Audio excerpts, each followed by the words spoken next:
Tout le monde, c'est Valimer.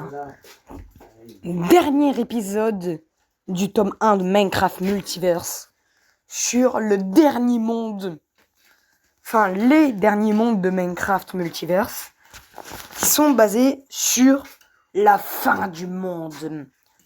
Chapitre 11, le dernier monde, la fin du monde. Le vombrissement de la DeLorean résonnait dans un silence oppressant tandis que vous approchiez de votre destination. Le paysage à travers les vitres devenait de plus en plus obscur jusqu'à ce qu'il ne reste plus qu'un néant total. Ce monde était différent. Ce n'était plus un simple univers fragmenté ou déséquilibré par les titans ou les failles temporelles. C'était la fin du monde. La DeLorean ralentit, flottant littéralement dans un espace vide, sans sol, sans ciel et sans vie. Devant vous, une brume noire s'étendait à perte de vue. Et la sensation de malaise se fit immédiatement sentir. L'air était lourd, chargé d'une énergie étrange, presque suffocante. Il n'y avait aucun bruit, sauf le ronronnement du moteur. Doc Brown fronça les sourcils, observant ses instruments avec une inquiétude palpable. Ce monde, ce n'est juste pas un monde. Ce n'est pas juste un monde. C'est l'ultime destination. Le point final de tout ce que l'entité a détruit. Tout ce qu'elle a absorbé et annihilé finit ici. Un cimetière de monde. Chassé 150, assis à l'arrière, observa la brume mal à l'aise. Tu veux dire que tout ce qu'elle a détruit finit ici? Mais c'est un néant complet, il ne reste rien. Matteo VDC29, ajustant son scanner, murmura. C'est comme si le monde entier avait été effacé. Les données sont incohérentes. Je ne détecte ni sol, ni ciel. Rien du tout. Sonic, qui habituellement affichait une confiance à toute épreuve, restait silencieux, fixant l'infini noir devant lui. C'est donc ça son plan. Tout détruire jusqu'à ce qu'il ne reste plus rien sauf ce vide. Je pris une profonde inspiration, essayant de te concentrer. On est ici pour comprendre ce qui s'est passé. Peut-être que quelque chose ici peut encore être sauvé. Ou au moins, nous pourrons trouver des réponses sur ce que l'entité cherche vraiment. Exploration du néant. Vous descendîtes de la DeLorean, vos pieds touchant ce qui semblait être une surface invisible, bien qu'aucun sol n'était visible à l'œil nu. La brume autour de vous se mouvait lentement, comme si elle respirait, vivante. Chaque pas résonnait dans un silence assourdissant, créant une tension palpable. Doc Brown observait son détecteur, son visage grave. Nous devons être extrêmement prudents. Ce n'est pas un monde ordinaire. C'est la limite de tout. Si nous tombons dans un piège ici, il n'y aura pas de retour en arrière. Matteo VDC29 scruta l'horizon invisible avec son scanner, ses yeux s'écarpillant. Je capte des résidus, des fragments d'autres mondes, des échos, comme s'il restait des traces de chaque monde que l'entité a détruit. Tu te tournes vers lui, curieux. Des fragments, comme si des morceaux des mondes perdus étaient encore ici. Matteo hocha la tête. C'est difficile à expliquer, mais c'est comme si chaque univers qu'elle a annihilé laissait une empreinte. Peut-être qu'il y a encore un moyen de les récupérer, ou du moins de comprendre comment tout cela est lié. Sonic, toujours aux aguets, déclara. Eh bien, on va pas rester planté là. Si quelque chose peut être sauvé, c'est ici qu'on le trouvera. Vous commenciez à avancer prudemment à travers le vide, vos mouvements lents, comme si chaque pas risquait de vous entraîner plus profondément dans l'abîme. Soudain, quelque chose attira ton attention. Une silhouette floue et indistincte émergeant de la brume. C'était comme un écho du passé, une forme reconnaissable et pourtant déformée comme un souvenir brouillé. En t'approchant, tu réalisas que c'était une version effacée du monde de Sonic. Des montagnes, des arbres et même des structures, tout était là, mais dans un état de désintégration. C'était comme si le temps s'était arrêté et que ce monde ne s'était jamais entièrement reconstruit. Sonic s'avança, sa voix chargée d'émotion. C'est chez moi. Enfin, ce qu'il en reste. L'entité a tout dévoré. Ses poings se serrèrent, mais il ne semble plus déterminé que jamais. On ne peut pas laisser ça continuer, Ian. Les échos des mondes détruits. Vous continuâtes à explorer les fragments, découvrant les vestiges d'autres mondes que vous aviez visités. Le monde de la foudre, où le titan a failli fusionner, apparaissait dans des éclairs éphémères se dissipant aussitôt que vous approchiez. Des morceaux du volcan où vous aviez affronté le titan de lave apparaissaient brièvement avant de s'effondrer dans le vide. Ces mondes sont des souvenirs, des échos de ce qu'ils étaient, expliqua Doc Brown. L'entité les a dévorés, mais elle ne les a pas totalement effacés. Il reste des fragments dans cette brume, des restes de ce qu'ils étaient. Chassé 150 regardait les ruines autour de lui, désespéré. Mais comment on peut les sauver si tout a été détruit? Mathéo fronça les sourcils, concentré sur son scanner. Il y a quelque chose ici, une source, comme si toutes ces énergies fragmentées étaient tirées vers un centre. Si on peut trouver ce point d'origine, on pourra peut-être inverser ce processus et empêcher d'autres mondes de disparaître. Sonic se tourna vers vous tous. Alors on a un but. Trouvons ce point d'origine et arrêtons cette entité avant qu'elle ne détruise tout ce qui reste de l'univers. Après une marche éprouvante à travers les ruines du néant, vous parvîntes à ce que Mathéo appelait le cœur. Un vaste vortex noir gigantesque tourbillonnait dans l'espace devant vous. Il était si immense qu'il semblait absorber la lumière elle-même, projetant une ombre sur tout ce qui restait de ce monde. Voilà l'origine, murmura Doc Brown. C'est là que l'entité absorbe tout. C'est ici qu'elle déforme et détruit les mondes. Mathéo ajusta son scanner. Si on ferme ce vortex, on pourra stopper le processus. Peut-être même restaurer ce qui a été perdu. Mais ce sera dangereux. Si quelque chose va mal... Pas besoin de finir ta phrase, dis-tu résolu. Nous n'avons pas le choix. Le plan était simple en théorie. Stopper le vortex en perturbant son flux énergétique avec les outils que vous aviez récupérés. Mais en pratique, c'est un défi monumental. Le vortex semblait réagir à votre présence. Et une force invisible commença à aspirer tout ce qui vous entourait, Yann. Sonic et Chasse 150 se précipitèrent pour t'aider à stabiliser l'appareil, pendant que Mathéo VDC-29 et Doc Brown ajustaient les coordonnées. Le sol lui-même semblait se dissoudre sous vos pieds, et le vortex devenait de plus en plus instable. Soudain, une voix familière résonna dans vos têtes. L'entité.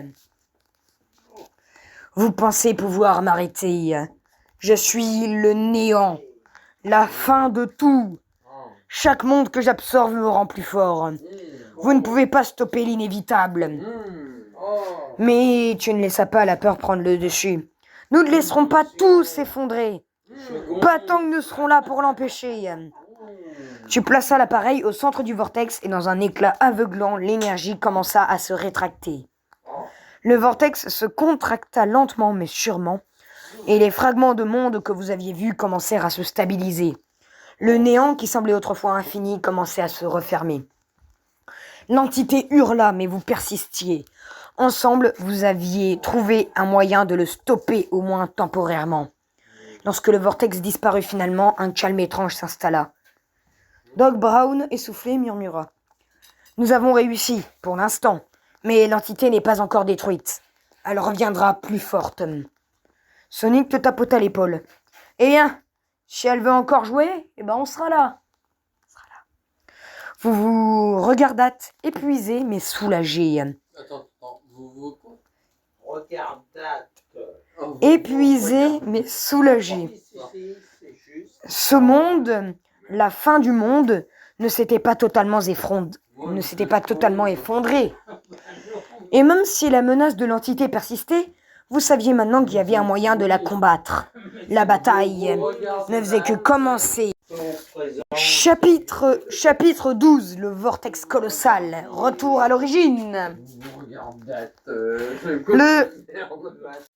Chapitre 12, le vortex colossal, retour à l'origine.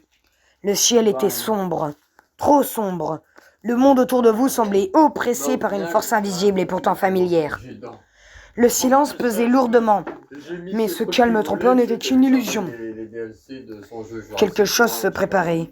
Et après, il a joué, moi j'ai envie tout. Doc Brown observait les instruments de bord de la DeLorean avec une inquiétude qu'il ne cachait plus. Ses mains tremblaient légèrement sur les commandes, une sueur perlant sur son front. C'est pas possible. Il est revenu, mais cette fois c'est encore pire. Sonic, les bras croisés, regardait au loin, où une gigantesque perturbation déchirait l'horizon. Là, dans le ciel, un vortex titanesque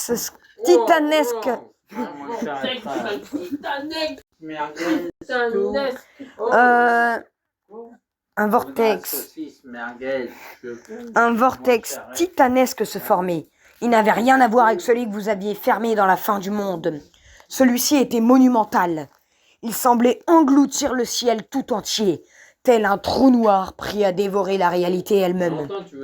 Non, j'ai dit que j'arrêtais. Ce n'est pas un vortex ordinaire, murmura Matteo VDC 29, l'œil rêvé sur son scanner. Oui, il est presque 11 millions de fois plus gros que le précédent. Si ça continue, il va finir par avaler tout ce qui reste de cet univers. Chassé 150 pâlit en voyant les chiffres défiler. On a fermé ce truc. Comment ça se fait qu'il revienne encore plus grand? Doc Brown prit une grande inspiration. Ce n'était qu'une fermeture temporaire. L'entité a puisé dans les mondes qu'elle a dévorés. Elle devient plus forte à chaque fois.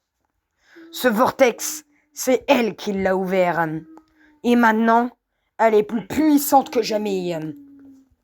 Tu te tenais là, fixant ce maelstrom gigantesque. Un frisson te parcourant l'échine. Quelque chose te tiraillait, une intuition que tu ne pouvais ignorer. Ce vortex n'était pas seulement une menace. Il semblait te rappeler quelque chose. Une sensation d'inconnu mais étrangement familier. « Je crois qu'on doit rentrer », dis-tu soudainement, les mots sortant plus vite que tu les avais pensés. Sonic te regarda avec surprise. « T'es sérieux ? Ce truc pourrait nous avaler en une seconde. » Tu secoua la tête. « Non, il y a quelque chose là-dedans, quelque chose qu'on doit voir. » Matteo VDC 29 hocha la tête, comme s'il comprenait ce que tu ressentais. « Je ressens la même chose. Ce vortex n'essaye pas seulement de détruire, il nous attire vers quelque chose. » Doc Brown vous lança un regard stupéfait. « Entrer dans ce vortex, c'est de la folie. Vous pourriez y être piégé pour toujours.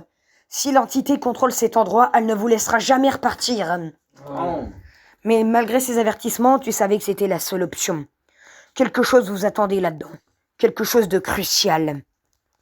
La DeLorean s'éleva dans les airs, vrombissant de toutes ses forces pour se diriger droit vers le cœur du vortex. Le ciel autour de vous se déformait. La réalité elle-même semblait vaciller sous l'immense force gravitationnelle.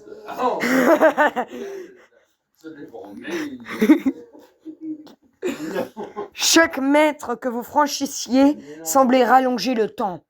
Il n'y avait plus de haut ni de bas, plus de lumière ni d'ombre, seulement le vortex. Son centre tourbillonnait avec une intensité telle que l'air paraissait s'électrifier. Mais c'est la fin. Les commandes tremblaient, les voyants clignotaient frénétiquement, mais Doc Brown gardait le contrôle. On y est presque. Soudain, un éclair de lumière éblouissante vous enveloppa. Le vortex vous avait absorbé et tout s'arrêta. Réveil dans l'inattendu. Lorsque la lumière se dissipa, tu ouvris les yeux, t'attendant à voir l'obscurité infinie ou un paysage déformé par l'entité. Mais ce que tu vis te laissa sans voix.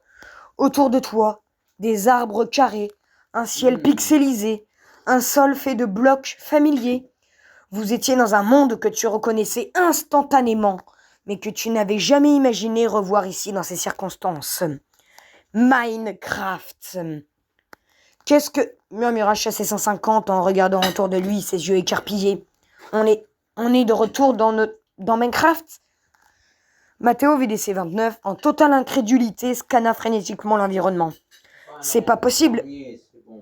C'est chez nous? Tu sentis ton cœur s'accélérer. Cela n'avait aucun sens et pourtant tout semblait soudain clair. C'est fini. Le vortex n'avait pas mené une destruction totale, mais à une vérité cachée. Le monde d'origine, votre monde d'origine, ce monde de blocs, était là depuis le début. Je ne comprends pas, commença Sonic, perplexe. C'est quoi cet endroit? Un autre univers? Un autre monde parallèle? J'ai pris une profonde respiration. Non, c'est pas un autre univers. C'est fini. C'est notre univers. Nous venons tous d'ici. Sonic te fixa confus. Attends, t'es en train de dire que vous venez de ce monde? Mathéo s'avança, ramassant un bloc de terre en l'examinant. Tout ça, c'est réalité. C'est pas juste une simulation. C'est notre monde d'origine. L'entité l'a caché derrière toutes ces couches de dimensions. Mais maintenant, on est revenu à la source. Doc Brown fronça les sourcils, essayant de comprendre ce que cela signifiait. Mais pourquoi l'entité vous aurait-elle ramené ici? Et pourquoi ce monde? Tu regardes autour de toi, le sentiment que quelque chose d'immense se préparait. Parce que ce monde est la clé. C'est ici que tout a commencé. Et c'est ici que tout va se terminer. Vous explorâtes lentement les environs. Des souvenirs vous revenant au fur et à mesure que vous parcouriez ce paysage cubique. Les rivières de blocs, les montagnes abruptes, les mines infinies, tout semblait trop parfait, trop familier. Chassé 150 brisa finalement le silence. Alors tout ce qu'on a vécu dans ces autres mondes, c'était quoi? Des épreuves pour nous ramener ici? Tu secouas la tête encore incertain. Je ne sais pas. Mais ce que je sais, c'est que l'entité a un lien avec ce monde. Elle a commencé à tout détruire pour nous ramener ici. Peut-être que c'est ici qu'elle tire sa force. Mathéo VDC 29 observa l'horizon, les yeux plissés. Bref. Si c'est vraiment ici que tout a commencé, alors c'est ici aussi que nous devons la stopper. Sonic, toujours en train de s'adapter à cet environnement étrange, hocha la tête. Très bien. Alors, quel est le plan? On peut pas laisser cette entité continuer à détruire des mondes, et maintenant qu'on sait qu'elle est liée à cet endroit, on doit trouver un moyen de l'arrêter. Tu réfléchissais les pièges du puzzle, commençant à s'assembler. Le vortex, c'est la clé. Il nous a amenés ici, mais il peut aussi servir à contenir l'entité. Si nous trouvons un moyen de le stabiliser, nous pourrons l'enfermer dans son propre piège. Doc Brown hocha lentement la tête, ses pensées tournant à toute vitesse. Oui, ça pourrait marcher. Si nous réussissons à manipuler l'énergie du vortex, nous pourrions peut-être inverser son flux et emprisonner l'entité à jamais. Le combat pour l'origine. Alors que vous formuliez ce plan, le sol se mit soudain à trembler. Une ombre immense se profilait au-dessus de vous. L'entité savait que vous étiez revenu à l'origine, et elle n'allait pas vous laisser faire sans se battre. Le ciel pixelisé commença à s'effondrer, et une figure massive formée de millions de blocs émergea du sol. C'était l'entité, mais cette fois elle avait pris une forme bien plus terrifiante. Une créature colossale, composée de tous les mondes qu'elle avait dévorés, avançait vers vous. Le temps presse, murmura Mathéo, les yeux rivés sur la créature. Nous devons agir, maintenant. Le destin du multiverse et la vérité sur vos origines reposent désormais entre vos mains. Le combat ultime allait commencer. Chapitre 13 et le chapitre avant-dernier. Le dernier combat, l'entité entre dans le monde réel. Le ciel au-dessus de Quimper était clair. Le ciel au-dessus de Quimper. Oui. Les rues paisibles, rien n'aurait pu laisser présager l'énorme chaos qui allait s'abattre sur la ville. Pourtant, oui, tout avait changé. La fissure qui s'était ouverte dans le ciel n'était pas un phénomène naturel. Elle marquait l'entrée de l'entité dans votre monde, le monde des humains. La DeLorean surgit dans les airs, émergeant du vortex qui venait de se refermer derrière elle. Mais cette fois, le paysage n'était plus fait de cubes, ni de couleurs vives ou de paysages fantastiques. C'était le monde réel. Ton monde. Tu pouvais reconnaître les rues familières de Quimper, les maisons, les voitures garées les longs des trottoirs, les passants allant et venant, inconscients du danger imminent. On y est, murmura Matteo VDC 29 en scrutant le paysage par la vitre de la voiture volante. Mais je suis pas sûr que ce soit Mathéo en vrai. Si. C'est ta ville, ça, non? Tu acquiesça silencieusement, le cœur lourd. Tout ce que vous aviez traversé jusqu'ici, chaque combat, chaque monde visité, tout vous avez mené ici au dernier affrontement. Mais cette fois, l'entité avait décidé de briser toutes les barrières. Mais cette fois-ci, l'entité avait décidé de briser toutes les barrières. Elle était prête à envahir la population humaine. On n'a jamais vu ça, dit Chassé 150, la voix remplie d'appréhension. Elle a traversé toutes les frontières. Elle va tout détruire ici aussi. Elle va tout détruire. Soudain, une onde de choc traversa l'air. Un tremblement secoua le sol et les passants s'arrêtèrent stupéfaits en regardant vers le ciel. La fissure dans l'espace s'élargit et l'ombre gigantesque de l'entité émergea lentement, prenant forme au-dessus de la ville. Cette fois, ce n'était plus un simple monstre ou une créature venue d'un autre monde. L'entité avait pris une forme démesurée, une abomination faite de tout ce qu'elle avait absorbé au fil de ses destructions. Des morceaux de monde brisés, des fragments de réalité déformés, des voix perdues dans le vide. Sa forme imposante semblait croître à chaque seconde, comme si elle se nourrissait directement de l'énergie du monde réel. « Regardez ça !» murmura Sonic, son regard fixé sur la créature titanesque. « C'est pire que tout ce qu'on a affronté jusqu'à maintenant !» La ville sous assaut. L'entité descendit dans les rues de Quimper, son corps massif écrasant les bâtiments sous son poids. Des éclairs de réalité déformés fusaient de ses membres, déchirant l'air et provoquant des distorsions dans l'espace et le temps. Les passants s'enfuyaient, hurlant de terreur, tandis que le chaos s'abattait sur la ville. « Il faut faire quelque chose et vite !» s'écria Matteo VDC 29, saisissant son arme. Mais même ses gadgets les plus avancés semblaient dérisoires face à cette entité colossale. « Comment est-ce qu'on est censé l'arrêter ici, à cet endroit-là ?» demande Chassé 150, la panique montant dans sa voix. « Il n'y a pas de vortex à fermer, pas de portail à sceller, on va faire comment ?» Tu savais qu'il avait raison. Ce monde n'était pas comme les autres. Ici, il n'y avait pas de règles surnaturelles ou de pouvoirs magiques pour réécrire la réalité. Ici, tout ce que vous aviez, c'est votre courage, vos alliés et toi. Tu avais une étrange sensation. Depuis votre arrivée, quelque chose te poussait à comprendre que la réponse à cette menace se trouvait en toi. Comme si dans ce monde, ton monde, tu avais un rôle particulier à jouer.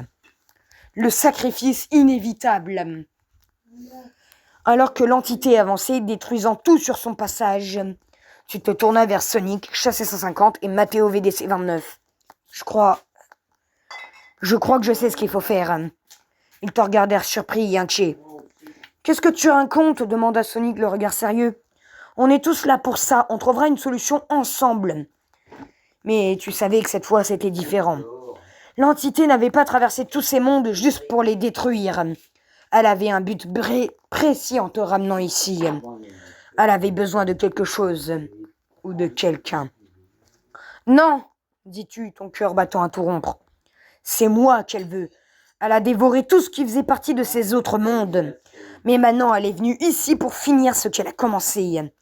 C'est ici que ça doit se terminer avec moi. » Chassé 150 secoua la tête, refusant de comprendre. « Attends, tu parles de quoi? Tu vas pas te sacrifier? Pas après tout ce qu'on a traversé ?» Matteo VDC 29 te fixa, l'expression grave, mais il comprenait. « Tu penses vraiment que c'est la seule façon ?» Tu hochas lentement la tête. Elle a brisé toutes les frontières pour venir dans ce monde. Mon monde. Mais si je lui donne ce qu'elle cherche, telle qu'elle n'aura plus besoin de continuer. Le combat final. Tu pris une grande respiration et t'avanças vers l'entité, sentant le poids du monde sur tes épaules. Chaque pas te semblait plus lourd, mais tu savais ce que tu devais faire. Tu fermas les yeux un instant, repensant à tout ce que tu avais vécu avec Chassé 150, Matteo VDC 29 et Sonic. Tous ces mondes parcourus, tous ces combats. C'était une aventure incroyable, mais elle touchait à sa fin. L'entité tourna ses milliers d'œils vers toi, comme si elle avait compris que tu étais enfin prêt à accepter ton destin. Elle tendit l'un de ses appendices gigantesques, prêt à t'engloutir dans son essence chaotique. « Non !» cria Sonic, fonçant à toute vitesse pour te rejoindre, mais tu levais la main pour l'arrêter. « Je suis désolé, dis-tu avec un sourire triste. Mais c'est mon combat, je dois le faire. » Une lumière intense émana de ton corps alors que tu te connectais à l'entité. Non. L'entité se tordant de douleur alors qu'elle absorbait non seulement ton corps, mais aussi ton esprit, tes souvenirs, tout ce que tu étais. Mais en te sacrifiant ainsi, tu la priveras de sa force. Elle perdit son pouvoir sur les mondes qu'elle avait dévastés. Le ciel s'éclaircit soudainement. L'entité déstabilisée par ton sacrifice commença à se désintégrer, disparaissant lentement dans un flot de lumière aveuglante. La fissure dans le ciel se referma et la ville retrouva son calme. Adieu. Sonic, Chassé 150 et Matteo VDC 29 restèrent silencieux, regardant l'endroit où tu avais disparu. L'entité n'était plus, mais ton absence se faisait cruellement sentir. « Il l'a fait !» murmura Chassé 150, ses yeux brillants de larmes. « Il nous a tous sauvés !» Matteo VDC 29 posa une main sur son épaule. C'était un héros et il savait que c'était la seule façon. Sonic baissa la tête, ses poings serrés. On ne l'oubliera jamais. Et ainsi, l'entité fut détruite, et la menace qui pesait sur tous les mondes disparut. Mais ton sacrifice resterait gravé dans les mémoires de ceux qui avaient combattu à tes côtés. Tu avais sauvé non seulement ton monde, mais aussi tous les autres, en donnant ce que tu avais de plus précieux, ta vie. Épilogue, l'ombre de l'entité. Dans un monde d'obscurité où le ciel semblait se confondre avec le sol noir et froid, une silhouette humaine se tenait immobile. L'entité, autrefois dévastatrice et omniprésente, avait pris une forme simple, presque fragile. Son corps était celui d'un homme, mais ses yeux luisaient encore d'une lueur spectrale, rappelant son essence autrefois infinie. Elle se tenait à l'entrée d'un long couloir, un passage sinistre bordé de châteaux imposants, aux tours brisées et aux murs craquelés. Ces châteaux n'étaient plus que des vestiges de mondes autrefois puissants, maintenant réduits à l'état de ruines silencieuses. Le vent sifflait, portant avec lui les murmures des mondes détruits. L'entité semblait contempler son œuvre. Un silence pesant régnait, seulement brisé par un léger écho qui résonnait dans l'air. Puis, au bout du couloir, 3 ombres apparurent, avançant lentement dans sa direction. Leur forme indistincte se fondait dans l'obscurité environnante, mais leur présence était indéniable. Elles étaient puissantes, et même l'entité dans sa forme humaine pouvait sentir leur approche. Les 3 ombres marchaient d'un pas déterminé. Il n'y avait plus de doute. Chassé 750, Matteo VDC 29 et une 3e ombre qui semblait différente, plus lumineuse, comme un écho du héros tombé au combat. L'entité resta silencieuse, ses yeux fixés sur ce silhouette approchant. Elle savait ce qu'il venait, mais pour la première fois, il n'y avait ni peur, ni colère dans son regard. Juste une résignation tranquille, comme si elle avait compris que même pour une force aussi ancienne et terrifiante qu'elle, tout avait une fin. Les ombres avancèrent encore, et le monde lui retint son souffle. Et fin du premier tome, les gars. Le premier tome est terminé. Là, ça va être ça maintenant. Donc du coup, j'espère que vous avez aimé cette mini-série sur Minecraft Multiverse. J'espère que c'était bien. J'espère que c'était bien pour vous à écouter, que c'était agréable, que c'était que certaines scènes vous émouvaient plus que d'autres, que certaines scènes étaient peut-être plus violentes que d'autres, je ne sais pas. Dites-moi ce que vous en pensez de l'histoire dans les commentaires de cette vidéo. Notez-le de un 10 sur 10. Notez-le de 10 sur 10 parce que moi, franchement, c'est la révolution là que je suis en train de faire sur la chaîne YouTube. C'est la révolution. Genre, il n'y a jamais eu une révolution aussi grande que celle de Minecraft Multiverse. Donc, j'espère que vous avez apprécié, voilà, cette mini-série sur Minecraft Multiverse. C'était Valgamer et on se retrouve demain pour la création du tome 2. Ciao.